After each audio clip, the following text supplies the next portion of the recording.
Terima kasih tuan-tuan dan nyonya-nyonya yang sudah subscribe, tambah berlipat ganda rezekinya, agar Mimin semangat untuk melanjutkan kisah berikutnya, Wira Sang Jenius dari Dusun Darmadi. Bab 1010. Di saat-saat genting seperti ini, Jihan justru tidak tahu harus membuat keputusan apa. Tatapannya tampak ragu dan rumit. Setelah merenung beberapa saat, dia masih tidak tahu harus bagaimana. Jihan akhirnya menginstruksi dengan ekspresi tegas. Saika, panggilkan kedua penasihat kemari. Ada yang ingin kubahas dengan mereka. Perang di perbatasan sangat serius, begitu juga dengan urusan keluarga Juwanto. Saika tidak memberi tahu alasan keduanya dipanggil, tetapi mereka kira-kira sudah tahu apa yang terjadi. Tidak berselang lama, Saika membawa kedua penasihat itu masuk. Mereka langsung berlutut di depan Jihan, lalu berkata dengan serempak. Salam, Yang Mulia. Berdiri saja, sahut Jihan sembari melambaikan tangannya. Kemudian, dia berucap dengan khawatir. Kalian seharusnya sudah tahu alasanku memanggil kalian. Kedua penasihat itu mengangguk mendengarnya. Tatapan mereka tampak gelisah. Kemudian, Kemal berkata, Yang Mulia, saya sudah mendengar bahwa bangsa Monoma menyerang perbatasan. Kondisi kerajaan Nuala sangat gawat karena diserang dari dalam dan luar. Ekspresi Jihan tampak tegang. Ketika melihat kedua penasihat yang cemas, Jihan menimpali. Benar, makanya aku sangat bingung sekarang. Apakah aku harus menyuruh Jenderal Yuda lanjut menekan keluarga Juwanto atau membantu perbatasan?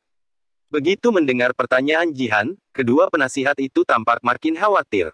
Kemal membalas. Yang Mulia, menurut saya, kita seharusnya menyuruh Jenderal Yuda kembali dulu. Jihan tertegun mendengarnya. Tatapannya tampak ragu-ragu saat bertanya. Kenapa kamu berpikiran seperti itu? Saya merasa masalah internal kerajaan Nuala bisa diselesaikan kapan saja. Itu sebabnya, lebih baik kita atasi serangan luar dulu. Reputasi kerajaan Nuala akan hancur jika diserang habis-habisan oleh musuh. Jika kita kehilangan wilayah perbatasan, bukankah itu sama saja dengan memberi tahu dunia bahwa pertahanan kita lemah? Jelas Kemal. Jihan terlihat sangat serius setelah mendengar penjelasan ini. Dia pun mengangguk, lalu menimpali. Yang kamu katakan memang benar. Yang Mulia, saya tidak sependapat. Ardi tiba-tiba maju, lalu memberi hormat dan berucap dengan tegas. Sekarang adalah momen paling penting untuk kerajaan Nuala. Banyak orang yang mengincar posisi Yang Mulia. Terus terang saja, para pemberontak sudah sangat tidak sabar sekarang. Jika tidak hati-hati, kerajaan Nuala berisiko hancur. Kita akhirnya punya kesempatan untuk membinasakan Kumar. Jika berhasil, kita bukan hanya bisa membuat para pemberontak takut, tapi juga menstabilkan situasi istana. Semua ini akan meningkatkan prestise Yang Mulia. Jelas Ardi dengan tulus. Kemudian, Ardi menambahkan dengan tegas. Jadi, saya harap Yang Mulia bisa mempertimbangkan kembali sebelum membuat keputusan. Bab 1011. Ucapan penasihat kanan memang masuk akal. Saat ini, saran dari kedua penasihat itu sebenarnya tidak terlalu membantu bagi keputusan Ratu. Satu-satunya yang bisa dilakukan adalah memilih salah satu yang kerugiannya paling minimal untuk diselesaikan terlebih dahulu. Setelah merenung sejenak, Ratu akhirnya membuat keputusan. Kirimkan surat pada Jenderal Yuda, suruh dia cepat pergi ke perbatasan untuk membunuh pasukan dari Monoma dan Agrel. Kerajaan Nuala tidak boleh diusik. Ratu membuat keputusan ini karena dia tidak ingin dikritik di masa awal pemerintahannya.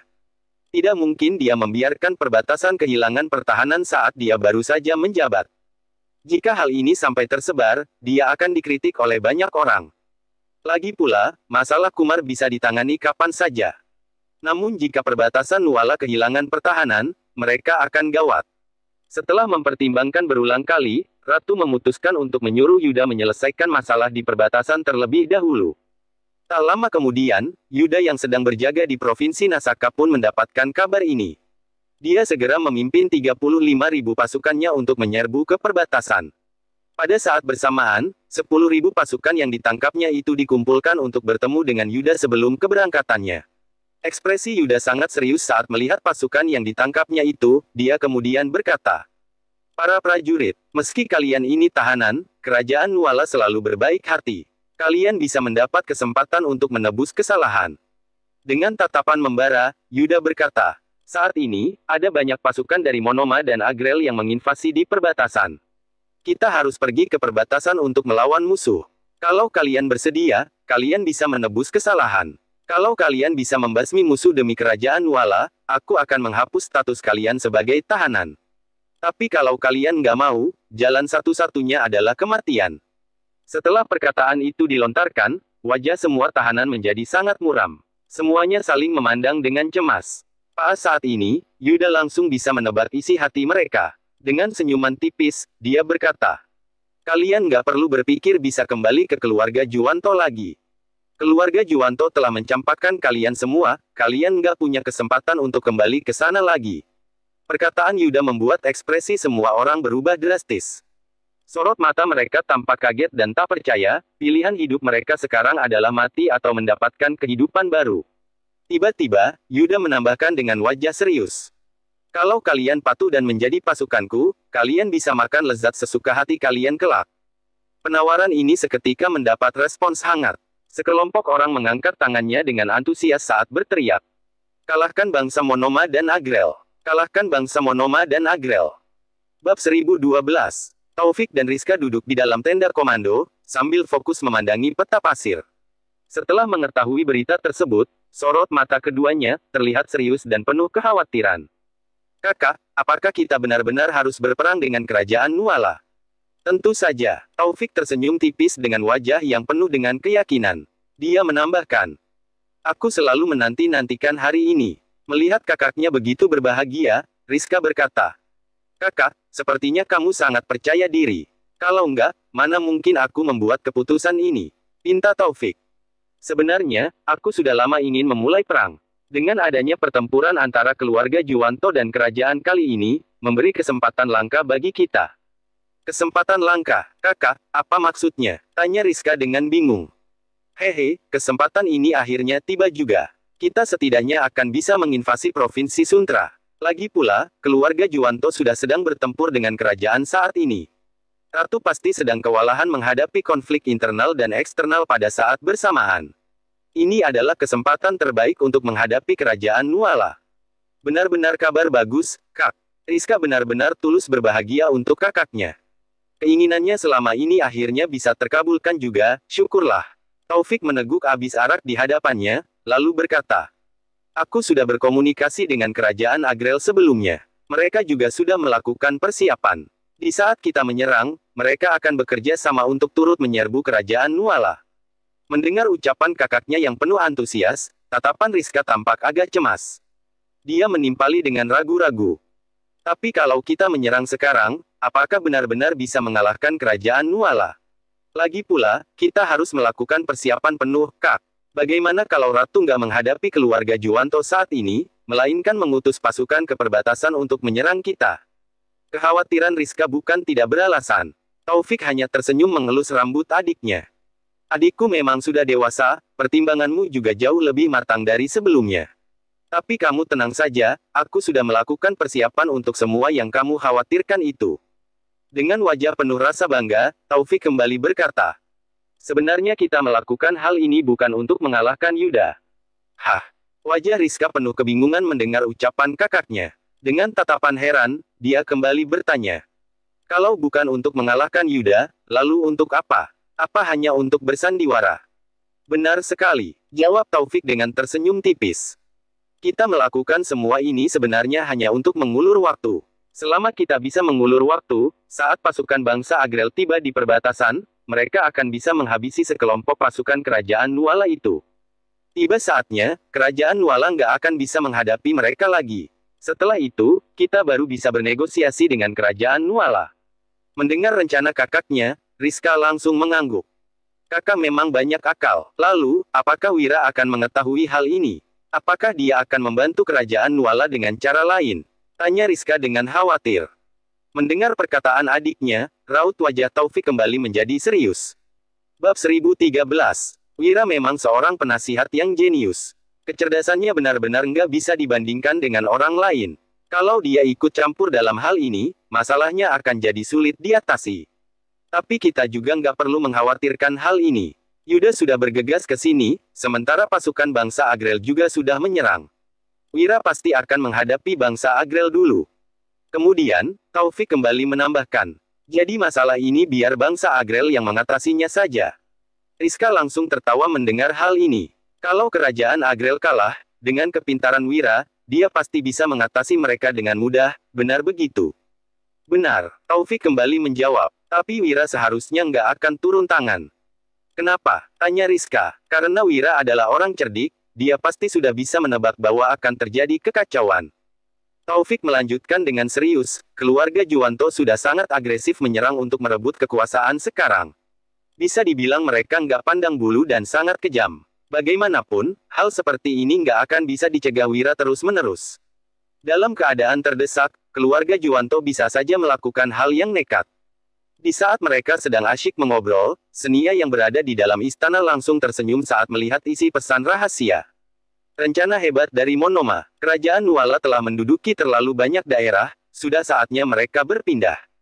Panggil Raja Tanui dan Raja Kresna. Sejak Wira kembali dari Agrel, Raja Araria sudah tidak mengatur pemerintahan lagi. Dia sudah menjalani hidup dengan tenang. Sebaliknya, Raja Tanui dan Raja Kresna yang mengambil alih pemerintahan Agrel dengan setia. Dalam sekejap, Raja Tanui dan Raja Kresna pun tiba di ruang kerja Senia. Tentu saja, mereka juga tahu mengenai konflik internal kerajaan Nuala dan masalah kerajaan Monoma dan Agrel yang menyerang perbatasan kerajaan Nuala. Ibu Suri, Anda memanggil kami datang untuk membahas masalah kerajaan Nuala, bukan? Tanya Tanui setelah bertemu. Raja Kresna juga tersenyum sambil menimpali. Pasti itu tujuan Ibu Suri. Saat ini sedang terjadi konflik internal dan eksternal di kerajaan Nuala. Ini adalah kesempatan bagus untuk mencuri artefak. Kalaupun nggak bisa mengalahkan kerajaan Nuala, bukankah kita bisa mendapatkan apa yang kita inginkan? Senia tertawa menanggapinya. Benar kata kalian berdua, memang itu tujuanku menyuruh kalian datang. Lagi pula, masalah ini lebih sederhana dari yang kalian bayangkan. Setelah berkata demikian, Senia memberikan pesan rahasia dari Taufik kepada mereka. Setelah melihatnya, Raja Tanui dan Raja Kresna langsung tertegun. Hahaha, bagus sekali. Syukurlah. Nggak kusangka Taufik dan Rizka ini cukup pintar juga. Bagus, dengan begitu, kita setidaknya bisa mengambil satu provinsi dari kerajaan Nuala. Kalau sampai kehilangan dua provinsi, kerajaan Nuala juga pasti akan kewalahan. Kedua orang itu saling menimpali ucapan masing-masing dengan gembira. Dengan adanya pasukan bangsa Monoma yang mengulur waktu, ditambah dengan penyerangan dari bangsa Agrel, kerajaan Nuala tampaknya tidak akan bisa melawan. Tentu saja, tidak mungkin mereka bisa mengambil alih kerajaan Nuala sepenuhnya. Bab 1014. Meski kerajaan Nuala sedang menghadapi masalah internal dan eksternal, kekuatan mereka tetap tidak bisa diremehkan.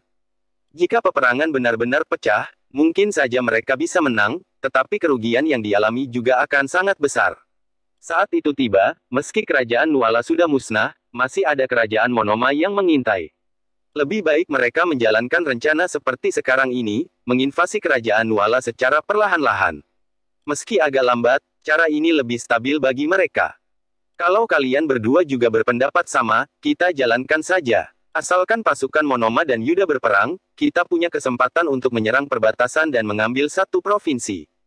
Setelah mendengar perkataan Senia, Raja Tanui seakan-akan teringat dengan sesuatu. Ibu Suri, aku teringat dengan seseorang. Mendengar ucapannya, Raja Kresna juga mengernyitkan alis sambil menarik napas. Tentu saja, Senia juga tahu siapa yang dimaksud olehnya. Maksudmu Raja Utar, Wiraya. Setelah mendengar perkataan Senia, Raja Tanui mengangguk.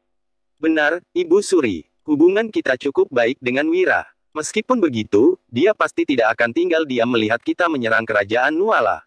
Kalau dia menghalangi, dengan kecerdikannya, sepertinya. Raja Tanui sangat kagum dengan kepintaran Wira. Dia menganggap Wira benar-benar jenius, sehingga dia juga takut Wira akan turun tangan. Tiba saatnya, semuanya akan jadi semakin rumit. Selain itu, Raja Bakir juga sudah meninggal. Saat masih hidup, Raja Bakir sangat membenci Wira sehingga tidak mau mengangkatnya jadi penasihat. Tapi sekarang, dari informasi yang kuterima, Ratu sepertinya tidak membenci Wira. Karena itu, kita tidak bisa memastikan bahwa Ratu tidak akan menyuruh Wira untuk menghadapi kita. Ucapan Raja Tanui ini cukup masuk akal. Di kerajaan Nuala, kehadiran Yuda yang mewarisi posisi ayahnya saja sudah cukup merepotkan. Orang yang bisa bersaing dengannya hanya Raja Tanui, sedangkan pihak kerajaan Monoma tidak diketahui siapa lawannya. Namun, untuk Wira, Raja Tanui benar-benar tidak yakin bisa melawannya. Dengan kehadiran dua orang ini di kerajaan Nuala, tentunya sangat sulit bagi mereka untuk merebut kerajaan tersebut. Tentu saja, Senia juga mengetahui hal itu. Dia hanya berkata sambil tersenyum. Karena itulah, kita harus mengambil tindakan yang cepat. Selagi Wira belum datang, kita sudah harus mengambil alih satu provinsi. Setelah itu, kalau kita bertahan dengan sekuat tenaga, Wira tidak akan bisa menghadapi kita tanpa kekuatan militer yang cukup. Mendengar penjelasan Senia, Raja Tanui menganggukkan kepalanya. Tentu saja, mereka juga harus punya kekuatan militer yang besar untuk menyerang, sekaligus bertahan. Dia sendiri masih punya kekuatan ratusan ribu pasukan untuk bertahan melindungi satu provinsi.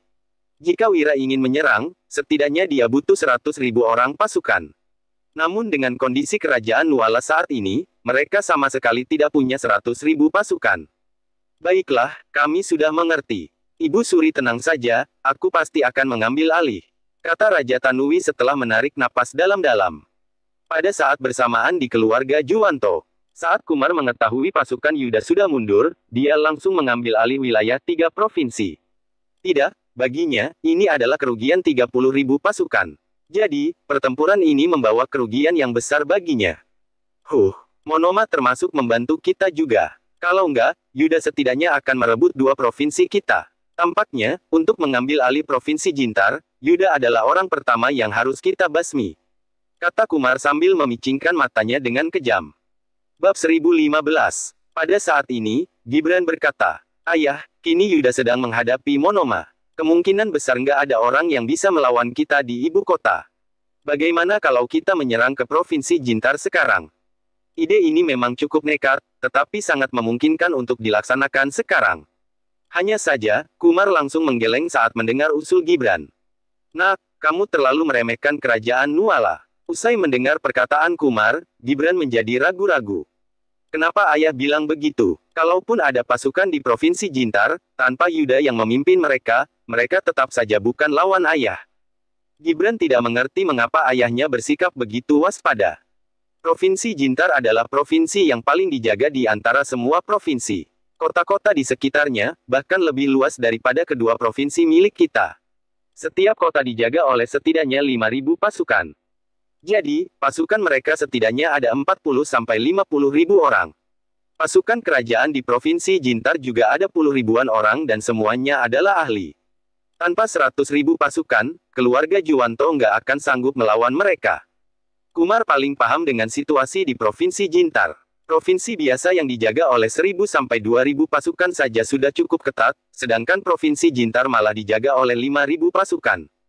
Setidaknya butuh 20.000 pasukan untuk menginvasi tempat itu. Sementara itu, ada puluhan kota lainnya yang dijaga dengan sedemikian rupanya. Mustahil jika mereka ingin menyerang ibu kota hingga ke istana. Ayah, kalau begitu, bukannya kita nggak akan bisa menyerang mereka seumur hidup. Mendengar penjelasan Kumar, Gibran merasa frustrasi. Namun, Kumar malah membalas sambil tersenyum. Nak, ingatlah, bukan hanya karena kita punya pasukan dan persediaan makanan, berarti kita harus berperang. Semua hal itu hanya digunakan untuk menstabilkan daerah kekuasaan kita. Untuk menggulingkan kerajaan Nuala, kita harus menyerang secara internal. Tanpa pertumpahan darah adalah cara yang paling sederhana.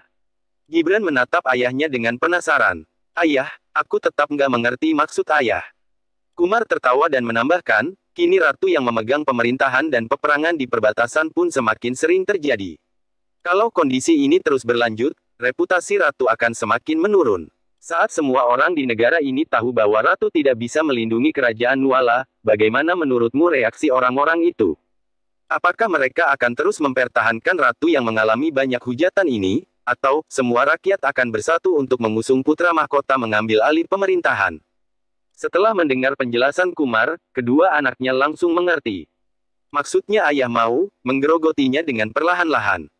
Kumar mengangguk. Meski cara ini agak lambat, kalau terus terjadi masalah dalam masa pemerintahannya, dalam 2 tahun ini posisi ratu pasti akan goyah.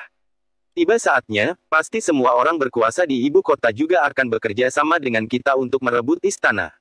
Bukankah itu akan jadi semakin mudah? Kumar tertawa sambil membayangkannya. Sebenarnya, semua yang dilakukannya ini adalah demi menyusun rencana tersebut. Nah, aku sudah berbuat banyak demi kalian. Mungkin kalian nggak mengerti sekarang. Tapi, ingat perkataan ayah. Keluarga Juwanto ingin merebut kekuasaan bukan dengan cara adu senjata karena cara itu terlalu berbahaya.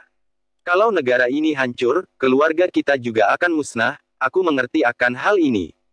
Jadi, aku nggak akan melakukan hal yang keterlaluan sampai membuat keselamatan negara terancam. Tapi, kalau sampai terjadi sesuatu yang membuat perbatasan negara dalam bahaya, dan Ratu tidak bisa menanganinya. Semua orang di negara ini akan menghujat Ratu, posisinya juga akan terancam. Lagi pula, rencanaku sedari awal memang begini. Aku sudah menduga bahwa kerajaan Monoma dan Agrel nggak akan tinggal diam kalau melihat keluarga Juwanto memberontak. Sekarang Monoma sudah turun tangan, Agrel juga pasti nggak akan lama lagi ikut serta.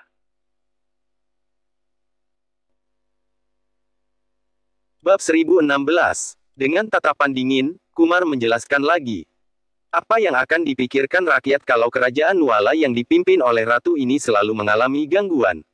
Selain itu, keluarga Juwanto juga masih punya Pangeran Yahya. Lambat laun, hati rakyat pasti akan jadi berpihak pada kita. Bukankah begitu? Rencana Kumar ini memang sangat bagus. Jika keadaan terus berlanjut seperti ini, rencananya mungkin bisa berhasil. Benar juga, kalau kita terus menyebarkan gosip, sepertinya rakyat dan para pejabat juga akan mulai meragukan kompetensi ratu. Begitu kredibilitas ratu hancur, dia akan berada di ambang kehancuran. Gibran dan Fahlevi tersenyum mendengar rencana jitu ayahnya. Bagaimanapun, keluarga Juwanto masih punya reputasi tinggi. Hal ini nggak akan pernah berubah. Seru Kumar dengan percaya diri. Pada saat ini, Biantara pulang ke Dusun Darmadi dengan wajah murung. Tuan, Monoma sudah mulai bergerak. Ada kabar yang mengatakan bahwa pasukan Agrel juga sudah mulai bergerak di perbatasan. Biantara adalah rakyat Agrel, jadi dia selalu berwaspada terhadap negara itu. Hanya saja, dia tidak menyangka bahwa kerajaan Monoma akan berkoalisi dengan kerajaan Agrel. Tampaknya, kedua negara ini ingin memonopoli tanah kekuasaan kerajaan Nuala. Wira menghela napas berat. Masalah ini semakin runyam saja. Dia bisa mengerti mengapa Monoma dan Agrel akan menyerang mereka. Tanah di 9 provinsi milik kerajaan Nuala ini sangat kaya raya. Kini setelah mereka punya kemampuan, tentu saja mereka tidak akan membiarkan kerajaan Nuala terus berkuasa di tempat ini. Masalah ini semakin gawat saja. Wira juga mulai tidak berdaya. Kak Wira, bagaimana dengan kita? Apakah mau melawan Agrel juga? Tanya Biantara, dia sangat memahami isi pikiran Wira. Jika keamanan kerajaan Nuala terancam, mereka juga tidak akan bisa merasa aman. Sebenarnya, Wira terus memikirkan hal ini selama beberapa hari ini. Dia tidak bisa merasa tenang sama sekali. Apakah mereka benar-benar harus menunggu sampai semua wilayah dipersatukan? Wira sebenarnya tidak punya tuntutan terlalu tinggi. Dia hanya tidak ingin terjadi kekacauan yang terlalu besar. Bagaimanapun, dia baru beberapa tahun melintas ke dunia ini, tentu Wira tidak ingin terlibat peperangan dan mati bis saja. Namun, kondisi saat ini tampaknya semakin tidak terkendali. Kita tetap harus melawan Agrel. Kalau enggak, kerajaan Nuala akan kehilangan 2 provinsi, jawab Wira. Mendengar hal ini, Biantara mulai ragu-ragu. Kak Wira, kalau kita turun tangan, semua orang akan langsung tahu kemampuan kita. Takutnya, semua pihak akan jadi was-was terhadap kita. Tentu saja Wira mengerti akan hal ini. Jika benar-benar harus melawan Agrel, Wira harus menggunakan sedikit trik. Pasalnya, pasukan Agrel ada 100.000 orang, sedangkan pasukannya hanya segelintir. Begitu peperangan terjadi, semua senjata dan perlengkapan Wira akan menjadi incaran semua orang di dunia. Wira tidak ingin sampai menarik perhatian semua orang. Kak Wira, besok Yuda akan tiba di Provinsi Suntra. Selain itu, pasukan Agrel juga pasti akan mulai masuk. Kita harus buat keputusan secepatnya. Desak Biantara sambil menatap Wira. Wira sendiri juga tentunya ingin menyelesaikan masalah ini secepat mungkin. Namun, setelah berpikir-pikir, satu-satunya cara adalah menghentikan bangsa Agrel. Hai, Wira menghela napas tak berdaya. Melihat ekspresi Wira, Biantara juga tidak banyak berkomentar lagi. Sebab, dia tahu Wira butuh waktu untuk memikirkan rencana selanjutnya. Meski situasi saat ini tidak terlalu optimis, untung saja kekacauan masih belum terlalu besar. Selain itu, dilihat dari informasi yang didapatkan Biantara, tujuan dari koalisi Agrel dan Monoma ini bukanlah untuk menjajah kerajaan Nuala. Bab 1017. Kedua negara itu sebenarnya hanya ingin mendapatkan sedikit keuntungan. Seluruh tanah kerajaan Nuala itu tidak bisa diremehkan sama sekali. Jika mereka ingin menginvasi, butuh waktu dan tenaga militer yang sangat besar. Hal itu tidak bisa dipungkiri, kalau tidak, kerajaan Nuala juga tidak mungkin bisa berdiri selama ini. Hanya saja, meski tidak sedang dalam bahaya besar, cara mereka menggerogoti kekuatan kerajaan Nuala perlahan-lahan seperti ini tidak bisa dibiarkan begitu saja. Wira berpikir keras untuk mencari cara. Setelah beberapa saat kemudian, dia baru berkata, "Biantara, sebaiknya kita nggak usah ikut campur masalah ini." Mendengar perkataan Wira, Biantara langsung tersentak. Jangan ikut campur. Kenapa? Biantara tidak paham dengan keputusan Wira. Jika Wira tidak ingin terjadi kekacauan di negeri ini, lantas mengapa dia tidak mau ikut campur? Wira menarik napas, lalu menjelaskan. Kalau kita ikut campur, kekuatan kita yang sesungguhnya juga akan langsung ketahuan. Baik dari pihak istana, keluarga Juwanto, maupun keluarga Barus, semuanya akan merasa was-was pada kita. Kalau sampai hal itu terjadi, posisi kita juga akan semakin berbahaya. Meski aku nggak ingin melihat kekacauan di negeri ini, posisi kita akan semakin berbahaya kalau kita sampai menunjukkan diri. Aku nggak bisa mengambil risiko dengan nyawa kalian. Biantara menganggukkan kepalanya mendengar penjelasan Wira. Memang benar, mereka pasti akan ditakuti semua pihak jika sampai menunjukkan kekuatan asli mereka. Bagaimanapun, perlengkapan senjata mereka ini sangat canggih. Mereka bahkan punya senapan dan granat. Kedua, gejolak di negara ini tidak bisa dihindari. Kalaupun kita berhasil mencegahnya kali ini, tetap akan ada serangan lainnya yang menyusul di kemudian hari. Takutnya, setiap kali serangan akan menjadi semakin hebat daripada sebelumnya. Lebih baik kita mengikuti arus dan tidak merusak kejadian yang sudah telanjur terjadi. Memang kedengarannya sangat kejam, tapi ini tidak bisa dihindari. Lantas, apa alasan kita menunda kejadian yang akan terjadi? Pemikiran Wira sangat sederhana, kejadian ini tidak akan bisa dihindari dan akan terus berulang. Selain itu, intensitas dan keadaannya justru akan semakin parah dari sebelumnya. Mungkin saja dengan kegagalan kali ini, keluarga Juwanto akan semakin nekat. Setelah itu, gejolak yang terjadi juga akan semakin besar. Wira sangat paham akan hal ini. Wira hanya seorang manusia biasa, bukan dewa. Dia tidak bisa mengubah takdir, apalagi melakukan semua hal sesuai kehendaknya. Ini adalah perkembangan yang terjadi di dunia ini. Semua negara tetap punya masa stabil dan kekacauannya tersendiri. Seperti sebuah ungkapan, sejarah akan terus berulang hingga masa depan. Situasi saat ini juga demikian. Dari sejarah yang diketahui Wira, negara akan terus terjadi perpecahan dan kembali bersatu berulang kali. Tidak akan ada keamanan abadi yang terjadi. Jadi, Wira juga tidak ingin terlalu banyak melakukan intervensi. Selain itu, dia juga tidak bisa melakukan hal itu. Aku mengerti, Kak Wira. Tapi kamu tenang saja, kekacauan kali ini tidak akan terlalu besar. Kerajaan Agrel dan Monoma memang sedang bekerja sama, tetapi mereka juga saling menyikut. Mereka hanya ingin mendapat sedikit keuntungan dari kerajaan Nuala semata, hibur Biantara. Ya, dilihat dari kondisinya sekarang sepertinya memang begitu. Tapi, untuk berjaga-jaga, sebaiknya tetap awasi pasukan Agrel. Wajar saja kalau mereka mau mendapat sedikit keuntungan dari konflik internal kerajaan Nuala. Tapi kalau mereka mau memonopoli semuanya, aku nggak akan membiarkan hal itu terjadi. Jika pasukan koalisi itu sampai menginvasi kerajaan Nuala, akan terjadi korban jiwa yang sangat banyak. Wira masih bisa menerima kekacauan yang wajar. Dia juga bisa menerima bahwa keluarga Juwanto dan Barus menduduki kerajaan. Bagaimanapun, kedua keluarga itu adalah warga kerajaan Nuala. Setidaknya mereka pasti masih mempertimbangkan batasannya. Namun, berbeda ceritanya dengan kerajaan Agrel dan Monoma. Mereka bukan warga Nuala, takutnya mereka akan membunuh semua rakyat dan pejabat kerajaan Nuala. Saat itulah terjadinya kekacauan yang luar biasa. Bab 1018. Di bawah pimpinan Yuda, pasukannya bergegas ke Provinsi Suntra. Setibanya di sana, mereka melihat pasukan Agrel yang berjumlah 50.000 orang itu telah bersiap-siap menyerang. Pemandangan saat ini benar-benar mencengangkan dan mengintimidasi. Melihat adegan ini, Yuda sangat terkejut dan tertekan. Namun, dia tidak terlalu memperhatikannya karena dia yakin terhadap kemampuan bertempurnya sendiri. Oleh karena itu, Yuda memimpin pasukannya untuk berkemah di tempat ini. Tidak lama kemudian, tenda telah selesai dibangun. Yuda mulai menyusun strategi dan melatih pasukannya. Jumlah pasukannya memang tidak banyak. Dengan memperhitungkan tawanan perang dan bantuan dari keluarga Barus, totalnya mencapai 45.000 orang. Ini sudah cukup untuk menghadapi lawan-lawan ini. Semakin Yuda berlatih, kepercayaan dirinya juga semakin meningkat. Yuda terus-menerus memberi semangat kepada para pasukan agar bisa memberikan upaya yang terbaik kepada Ratu dan Kerajaan Nuala. Namun beberapa hari kemudian, kembali terdengar sebuah berita. Pasukan musuh menyerang dan mencoba untuk menghancurkan semua pasokan mereka. Wakil Jenderal, Zabit, melapor dengan nada bicara yang tegas kepada Yuda. Jenderal Yuda, musuh kita sangat licik.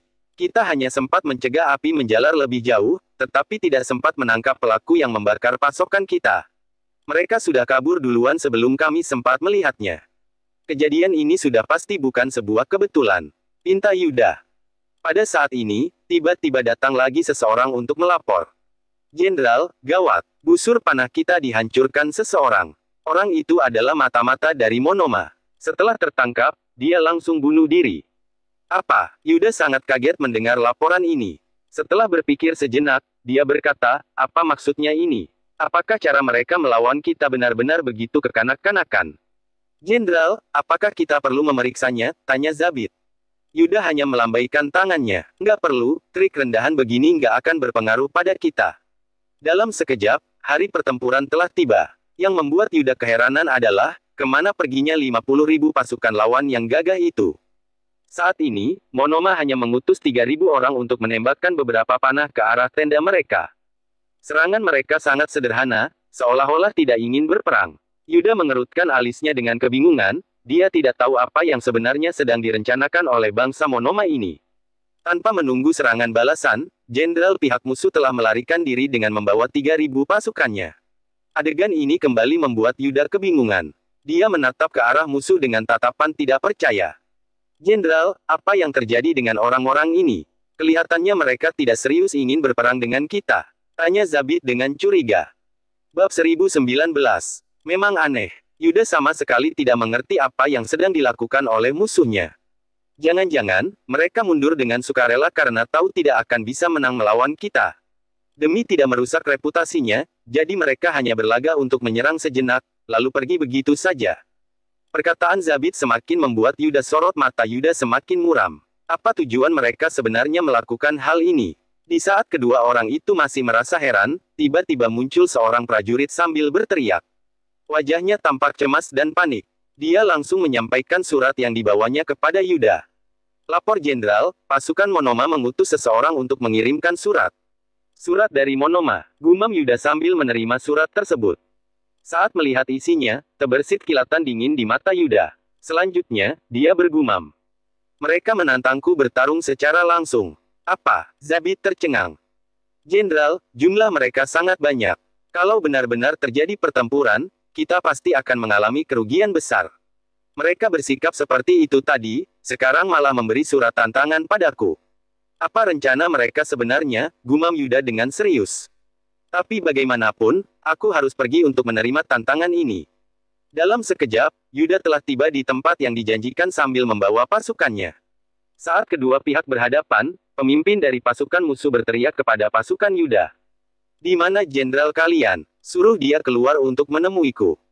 Zabit tercengang melihat bahwa ternyata Taufik sendiri yang memimpin pasukan untuk menemui mereka kali ini. Sorot mata Zabit berkilat dingin, lalu dia memutuskan untuk menyuruh orang memanggil Yuda setelah ragu sejenak. Beberapa saat kemudian, Yuda tampak muncul dari belakang sambil menunggang kuda. Dengan ekspresi angkuh, Yuda menatap Taufik dengan senyuman sinis. Hehe, Taufik, kamu benar-benar panutan Monoma, iya. Yuda tertawa saat berkata, sebagai Raja Monoma, bisa-bisanya kamu memimpin pasukan untuk datang langsung ke medan perang. Wibawamu memang hebat. Hehe, Jenderal Yuda terlalu sungkan. Kedatanganku kali ini adalah untuk melihat seberapa hebatnya sang prajurit legendaris Yuda. Lalu setelah bertemu denganku, bagaimana pendapatmu? Tanya Yuda. Taufik mengangguk, lalu menatap Yuda dengan kagum. Setelah bertemu denganmu, aku merasa Jenderal Yuda memang luar biasa. Ayahmu bak seorang dewa perang yang tidak terkalahkan. Reputasinya sangat terkenal di mana-mana.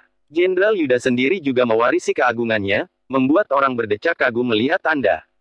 Yuda hanya tersenyum. Orang yang bisa memimpin pasti punya kelebihannya sendiri. Dengan usiamu yang masih muda ini, kamu sudah bisa menduduki posisi raja. Pastinya kamu juga punya keberanian dan kecerdasan yang memikat hati rakyat. Kemampuanmu memimpin negara Monoma benar-benar membuatku kagum. Bab 1020. Keduanya saling memuji, tetapi Taufik malah menatap Yuda dengan pandangan berkobar saat berkata, Jenderal Yuda, pertemuan kita hari ini bisa dibilang sebagai jodoh. Aku nggak ingin saling membunuh denganmu. Kamu tarik saja pasukanmu. Oh ya, Yuda merasa kaget mendengar ucapannya. Dia menatap Raja Monoma dengan ragu-ragu, lalu bertanya, apa maksud Anda ini? Apa Anda mengira aku akan takut pada kalian? Hehehe, Raja Monoma tertawa sinis. Tatapannya penuh dengan kecuekan dan sindiran. Perkataan Jenderal kurang tepat. Aku tidak pernah beranggapan kalian akan kalah dari kami. Sebaliknya, reputasimu dalam medan perang sangat terkenal. Siapa yang tidak kenal dengan Jenderal Yuda? Kerajaan Nuala benar-benar beruntung punya jenderal gagah berani sepertimu. Ujian ini justru membuat Yuda semakin curiga. Kenapa begitu? Sederhana sekali, lanjut Taufik. Sebenarnya kali ini kami tidak serius ingin berperang dengan kalian. Mendengar ucapannya, Yuda semakin tidak mengerti apa yang ingin disampaikan Taufik. Taufik hanya terkekeh, lalu menimpali, kami hanya ingin mengulur waktu saja. Sekarang tampaknya cara ini efektif juga. Perkataan ini langsung membuat Yuda tersadar. Dia terpaku di tempat dengan pikiran yang kacau. Ternyata dirinya telah masuk dalam jebakan. Pada saat ini, di perbatasan kerajaan Nuala, seperti biasanya, 50.000 pasukan yang berjaga di sini terlihat sangat santai dan malas. Mereka sama sekali tidak menganggap serius tugas mereka untuk berjaga di perbatasan ini. Komandan prajurit yang bernama Murad sedang menenggak bir dengan santai. Beberapa prajurit di sampingnya mengangkat gelas sembari berteriak. Ayo, bersulang. Di hadapan mereka ada beberapa wanita penghibur yang sedang memainkan musik. Pemandangan ini terlihat sangat menyenangkan. Sementara itu, Murad meminum birnya sambil mengejek. Si Yuda itu benar-benar bodoh. Dia pergi untuk memerangi Monoma, mana ada waktu untuk bersenang-senang seperti kita. Hehe, iya, dia itu hanya pion ratu. Setelah diperalat Raja Bakir, sekarang dia diperalat ratu. Dia ditakdirkan untuk kelelahan seumur hidupnya. Yang paling menggelikan lagi adalah, Raja Bakir telah membunuh ayahnya, tapi dia masih tetap setia pada negara. Entah apa yang akan dipikirkan ayahnya di alam baka melihat anaknya seperti itu. Ada beberapa orang yang memang ditakdirkan menjadi pesuruh seumur hidup, ada juga yang ditakdirkan untuk bersantai seperti kita. Begitu ucapan itu dilontarkan, semua orang di sana langsung tertawa terbahak-bahak. Mereka mentertawakan Yuda tanpa sungkan-sungkan, tidak menganggapnya sebagai manusia sama sekali. Pada saat ini, beberapa prajurit menatap Murad dengan wajah cemas. Jenderal Murad, kita bersenang-senang di sini, apakah prajurit Agrel akan tiba-tiba menyerang kita selagi kita lengah? Benar, pasukan Agrel cukup kuat. Kalau tidak bersiap-siap, mungkin kita akan dalam bahaya. Namun, Murad malah tidak peduli dengan nasihat para prajurit yang cemas ini. Bab 1021. Murad tampak sangat tenang. Dia tersenyum sambil menyesap bir, lalu menimpali dengan santai. Nggak usah khawatir, bangsa Agrel nggak akan menyerang kita. Benar, apa yang kalian khawatirkan? Tenang saja, hari ini kita akan minum-minum sampai puas dan mabuk. Seru salah satu tentara. Saat ini, kecemasan dan ketakutan dalam hati mereka pun sirna. Lagi pula, jenderal sudah berbicara demikian. Untuk apa mereka merasa khawatir lagi? Jadi, sekelompok orang itu mulai minum dan bernyanyi, mereka terlihat sangat gembira. Keributan ini pun menarik perhatian Braja. Dengan ekspresi gelisah, Braja bergegas menghampiri. Dia berkata dengan ekspresi serius. Jenderal, sekarang adalah momen paling kritis dalam pertempuran kedua negara. Kita seharusnya berwaspada, jangan sampai lengah saat kerajaan Agrel menyerang kita. Begitu mendengarnya, Murad dan para tentara yang sedang menikmati bir pun saling bertatapan. Kemudian, mereka sontak tertawa terbahak-bahak. Terlihat penghinaan di tatapan Murad saat menyahut. Hehehe, masa, kalau orang-orang dari Agrel berani menyerang, aku akan langsung membunuh mereka. Sudah, lanjut minum. Seru Murad sambil mengangkat bir di tangannya dan minum lagi. Akan tetapi, dia dikejutkan oleh tindakan Braja yang selanjutnya. Terlihat Braja tiba-tiba menangkupkan tangan sambil berlutut, lalu berucap dengan tulus. Aku akan pergi mencari tahu tentang situasi pasukan Agrel. Begitu ada yang aneh, aku akan langsung kembali untuk melaporkan. Hehe, bagus. Pergi saja kalau kamu mau, sahut Murad yang sama sekali tidak peduli. Menurutnya, bangsa Agrel tidak akan berani menyerang mereka. Ketika melihat Braja yang pergi dengan terburu-buru, sekelompok orang itu pun tergelak gembira. Hahaha, Braja ini benar-benar anjing setia. Benar, Yuda nggak ada di sini, tapi Braja terus mengawasi kita. Berani sekali dia mengatur-atur kita, konyol. Sudahlah, biarkan saja dia. Kita nggak usah pedulikan dia, minum saja. Saat ini, di perbatasan Provinsi Suntra, Taufik menatap Yuda dengan ekspresi sombong. Dia bertanya dengan dingin. Jenderal Yuda, kamu masih nggak mau menarik pasukanmu? Yuda menatap Taufik dengan ekspresi serius. Telapak tangannya sampai bercucuran keringat dingin. Dia bertanya balik. Kalian sudah lama merencanakan ini. Benar sekali. Taufik berucap dengan wajah muram. Sudah waktunya dunia ini berganti penguasa. Kerajaan Nuala nggak pantas menguasai dunia. Raja Bakir hanya seorang pecundang, sekarang malah seorang wanita yang menduduki tahta. Lucu sekali, kan? Seusai mengatakan ini, muncul senyuman nakal di wajah Taufik. Dia menatap Yuda sambil tersenyum dan bertanya dengan, Jenderal Yuda, aku tahu kamu sangat hebat. Orang sepertimu seharusnya punya ambisi besar untuk dunia. Taufik mengulurkan tangannya dengan antusias. Kemudian, dia melanjutkan, Jenderal Yuda, kalau kamu bersedia tunduk kepada kami, aku akan menjadikanmu jenderal besar kerajaanku.